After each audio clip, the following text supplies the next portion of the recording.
नमस्कार, अस्सलाम वालेकुम, आदाब। मैं हूं यूसुफ अली, आप देख रहे हैं सेफ न्यूज लाइव। आइए नजर डालते हैं आज की खास खबर पर।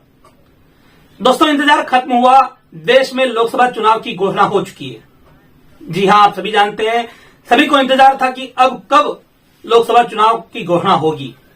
तो आज 16 मार्च 2024 को इलेक्शन कमीशन ऑफ इंडिया ने प्रेस कॉन्फ्रेंस करते हुए चुनाव कार्यक्रम की घोषणा कर दी। 7 चरणों में लोकसभा का चुनाव होगा। 2019 में भी 7 चरणों में लोकसभा चुनाव संपन्न हुए थे। 2024 में भी 7 चरणों में लोकसभा चुनाव संपन्न होंगे।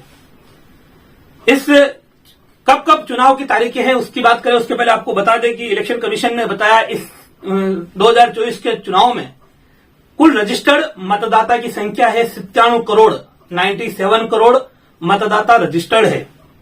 साथ ही साथ चुनाव आयोग 10.5 लाख मतदान केंद्र लोगों को मत देने के लिए बनाएगा, उसका नियोजन किया जाएगा।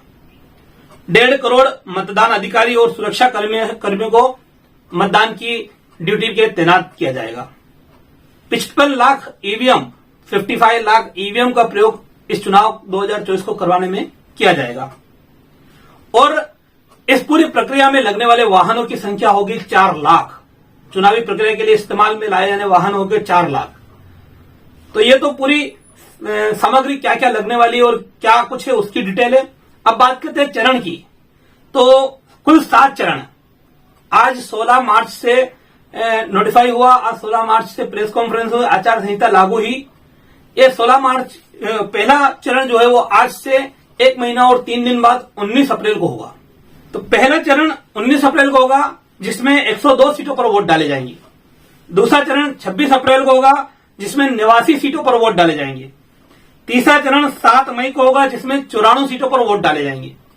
चौथा चरण 13 मई को होगा जिसमें 96 सीटों पर वोट डाले जाएंगे। 5वां चरण 20 मई को होगा जिसमें सबसे कम 49 सीटों पर वोट डाले जाएंगे। और 6ठे और 7वें चरण 25 मई और 1 जून को 57 सीटों पर वोट डाले जाएंगे। ऐसा कुल 7 चरण। आखिरी चरण 1 जून है और वोटों की काउंटिंग 4 जून को होगी। 4 जून को नतीजे आएंगे मंगलवार के दिन। तो कुल 7 चरण में ये पूरा लोकसभा चुनाव संपन्न होगा। लोकसभा चुनाव अंतर्गत मुख्य चुनाव आयुक्त राजीव कुमार ने अपने प्रेस कॉन्फ्रेंस में कई बातें कही। उसमें मुख्य रूप से जो उन्होंने कुछ चीजों का उल्लेख किया, उसमें एक खास बिंदु यह है कि 85 वर्ष से अधिक की उम्र के मतदाताओं को उनके घर से भी वोट डालने की इस बार सुविधा रहेगी। बाकायदा उनके घर पर वोटिंग अधिकारी जाएंगे और उनका वोट लेंगे। अगर कोई 85 साल से अधिक का बुजुर्ग पोलिंग स्टेशन पर नहीं पहुंच सकता है तो अपने घर से वोट डाल सकता है। दूसरा, इसमें खास ये कहा गया है कि जो फेक न्यूज फैलाई जाती है, उन फेक न्यूज पर रोक लगाने के लिए चुनाव आयोग काफी सख्ती से उस पर निगरानी रखेगा। फेक न्यूज फिर चाहे सोशल मीडिया पे हो या किसी और जरिए से हो, उस फेक न्यूज को रोकने के लिए चुनाव आयोग इस बार सख्त से दिखाई दे रहा है। साथ ही साथ बात करें, चुनाव आयोग की प्रेस कॉन्फ्रेंस हुई, 3 बजे शुरू हुई थी और 4:30 बजे करीब 1.5 घंटे तक प्रेस कॉन्फ्रेंस चली, जिसमें कई सवाल जवाब हुए और चुनाव आयोग ने उसके सवालों के जवाब दिए। उसमें एक सवाल काफी महत्वपूर्ण था। एक पत्रकार ने सवाल किया कि आपने जो ये 7 चरण में टोटल सीटों का ब्यौरा दिया है, ये 544 हो रहा है, जबकि चुनाव हमारे देश में लोकसभा की 543 सीटें, तो 1 सीट कैसे बढ़ी?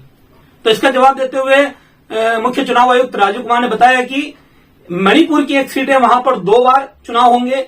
इसके लिए ये सीटों की संख्या में एक ज्यादा दिखाई दे रहा है। हालांकि सीट 543 ही है। तो कहीं ना कहीं पूरा ये चुनाव कार्यक्रम आज घोषित हुआ, जिसकी इंतजार थी लोगों को। और तो देश भर में 7 चरणों में चुनाव होगा। 19 अप्रैल को पहले चरण का मतदान होगा और 1 जून को आखिरी चरण का मतदान होगा। इसकी प्रक्रिया जैसे जैसे चुनाव आयोग का नोटिफिकेशन निकलेगा, उसकी प्रक्रिया शुरू होगी। जैसे आज नोटिफाई हुआ तो पहले चरण का नोटिफिकेशन आज से जारी हो चुका है। अब आने वाले दिनों में उसके फॉर्म की तारीख, कब तक फॉर्म भरे जाएंगे, नॉमिनेशन फॉर्म, किस दिन नॉमिनेशन फॉर्म रिटर्न लिए जाएंगे और जो प्रक्रिया है वो ऐसे चरणबद्ध तरीके से होगी। तो कुल मिलाकर हम ये कह सकते हैं कि आने वाले 4 जून के बाद 5 जून को देश को एक नई सरकार मिल सकती है और देश को जो इस समय इंतजार था, किसकी सरकार अगले टर्म में बनेगी, इसका खुलासा 4 जून के बाद हो जाएगा। तो ये चुनावी अपडेट हम आपके सामने लेके आए हैं। और भी चुनाव से जुड़ी अपडेट आने वाले समय में हम लेकर आते रहेंगे। बने रहिए हमारे साथ। वीडियो पसंद आए तो लाइक और शेयर कीजिए, चैनल को सब्सक्राइब कीजिए, ज्वाइन बटन दबाकर हमें आर्थिक रूप से मदद कीजिए। धन्यवाद। हमारे चैनल सैफ न्यूज लाइव पर अपने व्यापार और सेवा से संबंधित विज्ञापन प्रसारण हेतु दिए गए मोबाइल नंबर पर संपर्क करें।